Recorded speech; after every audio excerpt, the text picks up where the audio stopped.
جو مقولہ بولا جاتا ہے نا کہ جب ایک دروازہ بند ہوتا ہے تو اللہ تعالیٰ بہت سارے راستے کھول دیتے ہیں، ہزاروں راستے کھول دیتے ہیں. ایک دروازہ رزق کا بند ہوا تو 7 دروازے کھل جاتے ہیں.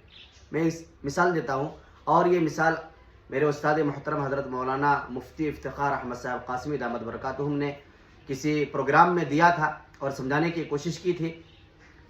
وہ نسخہ یہ ہے اور مثال یہ ہے کہ انہوں نے فرمایا تھا کہ جب بچہ ماں کے پیٹ میں ہوتا ہے تو ماں کے پیٹ میں جب ہوتا ہے تو ناف کے ذریعے سے اسے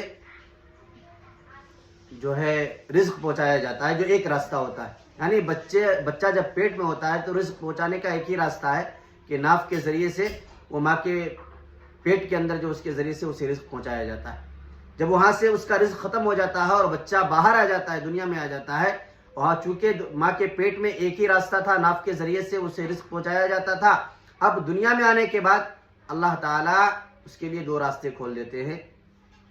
وہ ماں کے جو ہے چھاتیوں کا استعمال کرتا ہے، ایک بند ہوا 2 راستے کھلے.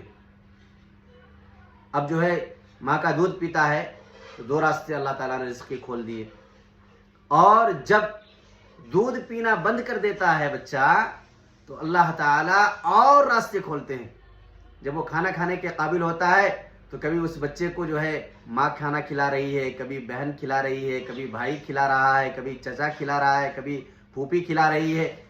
تو دیکھیے کتنے راستے کھل گئے.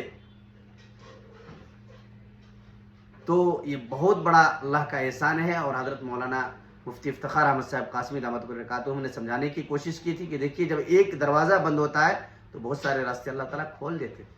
پریشان ہونے کی ضرورت نہیں، بس اللہ کی ذات پہ یقین اور بھروسہ رکھے اور دعاؤں کا اہتمام کرے.